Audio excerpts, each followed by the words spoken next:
Sebelumnya, tahu nggak YouTube ini tetap bisa update karena adanya dukungan kalian? Boleh nggak berbaik hati untuk klik like, komen, atau subscribe kalau Anda merasa isi YouTube ini bermanfaat? Thanks-nya dari saya, dan yuk kita lanjutkan pembahasannya. Rekan-rekan, biasanya di penghujung tahun, apa sih yang Anda lakukan? Kalau kita belajar dari orang-orang sukses, orang-orang yang berhasil, maka yang biasa mereka lakukan adalah 2R. Refleksi dan resolusi.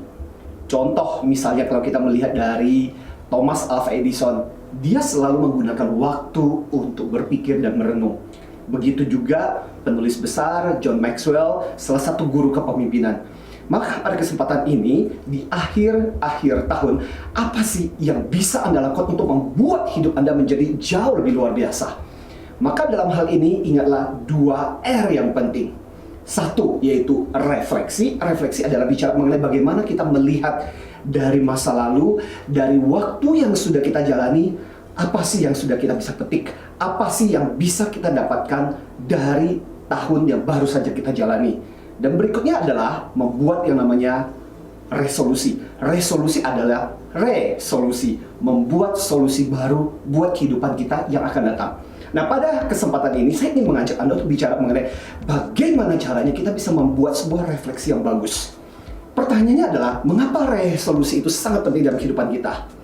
Pepatah yang menarik dari salah satu filsuf Socrates mengatakan, kehidupan yang tidak pernah disadari tidak pantas untuk dijalani.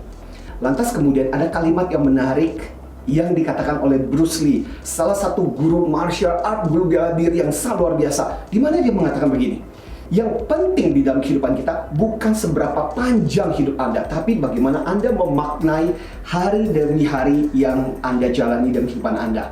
Karena itu pada kesempatan ini, refleksi menjadi penting. Dan bagaimana caranya supaya kita bisa mendapatkan manfaat sebanyak-banyaknya dari refleksi perjalanan kehidupan kita. Nah, lihat di akhir-akhir tahun seperti ini, mari kita mencoba mengambil waktu, ambillah kesempatan sejenak di mana Anda bisa tenang, di mana bisa Anda rileks untuk melihat kembali catatan demi catatan, hari demi hari, waktu yang Anda lalui sepanjang satu tahun yang nyaris saja berakhir. Nah, apa saja yang bisa Anda lakukan? Nah, yang pertama-tama adalah dengan membuat skala kemajuan. Skala kemajuan bagaimana? Gampang, Anda bisa mengambil satu lembar kertas, Anda bisa membuat semacam skala dari 0 sampai 10, Anda bisa melihat aspek-aspek penting dalam kehidupan Anda. Misalnya contoh, aspek spiritual Anda. Kalau Anda boleh memberikan nilai dari 0 sampai 10, dibandingkan dengan tahun yang sebelumnya, tahun ini, berapa nilai yang Anda kasih? Anda bisa juga melihat dari nilai finansial Anda. Dari tahun kemarin dan tahun ini, bagaimana Anda menilainya? Anda juga bisa melihat dari sisi emosional Anda. Bagaimana Anda menilainya? Tahun lalu, tahun sekarang, apakah kendali atas emosi Anda menjadi lebih baik atau makin nggak terkendali, semakin stres misalnya?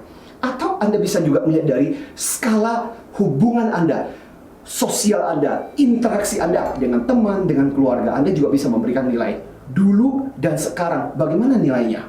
Atau Anda juga bisa melihat dari situasi mental, pembelajaran Anda. Tahun lalu, tahun sekarang, apakah lebih maju? Atau jangan-jangan selama tahun ini Anda tidak belajar apapun. Anda bisa melihat dan mencoba untuk memberi nilai kepada diri Anda. Dan dari situ, Anda bisa mengambil pembelajaran dan mencoba untuk bikin rencana. Aspek apa saja yang di tahun kemarin yang harus Anda tingkatkan di tahun berikutnya. Yang kedua adalah, Anda juga bisa menjadikan kesempatan di akhir tahun ini untuk melakukan pembelajaran insight. Orang menyebut insight. Insight itu apa sih? Insight itu adalah sesuatu pembelajaran kebijaksanaan yang Anda dapatkan dari pembelajaran tahun kemarin. Tahun yang baru akan berakhir ini. Jadi, intinya adalah apa sih sepanjang perjalanan setahun yang kita jalani ini, Anda merasa bahwa Tuhan mengirim pesan apa kepada Anda? Apa sih kebijaksanaan, apa sih wisdom yang Anda dapatkan? Itulah yang saya sebut sebagai insight. Anda bisa menulis dalam catatan-catatan sebagai sebuah pesan buat Anda untuk di tahun berikutnya. Kenapa ini penting? Oh, penting banget. Karena dikatakan bahwa hidup itu akan terus-menerus mengirimkan pembelajaran kepada Anda. Dan kurang lebih pembelajarannya sama, sampai kita betul-betul lulus dari pembelajaran itu. Nah, karena itu penting buat Anda untuk mendapatkan apa sih insight yang Anda dapatkan dari tahun yang baru saja akan kita lewati ini. Berikutnya, yaitu apa? Berusaha untuk menciptakan yang namanya reframe dari perjalanan di masa lalu yang baru saja akan kita lalui. Apa itu reframe? Reframe itu istilahnya adalah membingkai, membungkus. Mungkin ada banyak kejadian pengalaman, peristiwa buruk yang Anda alami. Kejadian gagal, kejadian stres, kejadian tidak menyenangkan, terutama. Tetapi dikatakan bahwa yang penting bukan gagal, yang penting bukan pengalaman buruknya, tetapi apa yang bisa kita petik di balik pembelajaran itu. Bisa saja sebenarnya tahun ini mengajarkan sangat penting, terutama soal bagaimana Anda perlu menjaga kesehatan, bagaimana Anda perlu melihat diri Anda dalam hal menjaga kondisi fisik Anda.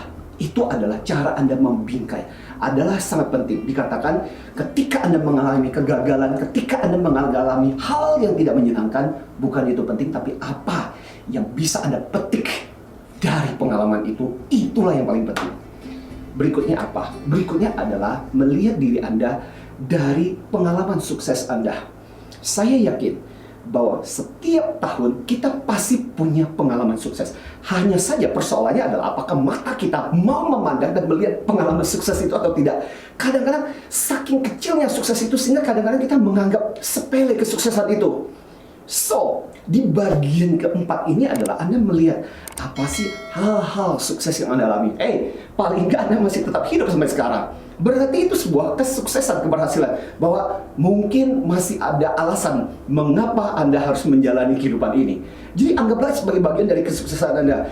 Dan kesuksesan kecil yang Anda lihat menariknya adalah akan mendorong Anda untuk lebih berhasil lagi. Karena ada pepatah mengatakan, success breeds success. Sukses akan mendorong sukses yang berikutnya. Ketika Anda melihat banyak keberhasilan, kesuksesan di hidupmu, itu akan mendorong Anda untuk lebih berhasil, untuk lebih sukses lagi.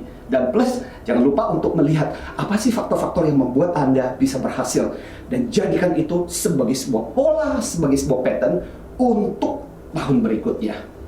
Dan nomor 5, terakhir yang paling penting adalah end year feedback. Apa itu end year feedback? Artinya gini, di akhir tahun seperti ini adalah sangat bagus buat Anda untuk mendapatkan umpan balik, untuk mendapatkan feedback dari orang-orang di sekitar Anda. Ini kesempatan yang bagus. Dikatakan bahwa feedback is the breakfast of champion. Umpan balik, feedback adalah sarapannya para orang-orang sukses. Karena itu kalau Anda mau sukses, lebih berhasil, lihat feedback yang Anda dapatkan sepanjang 1 tahun ini.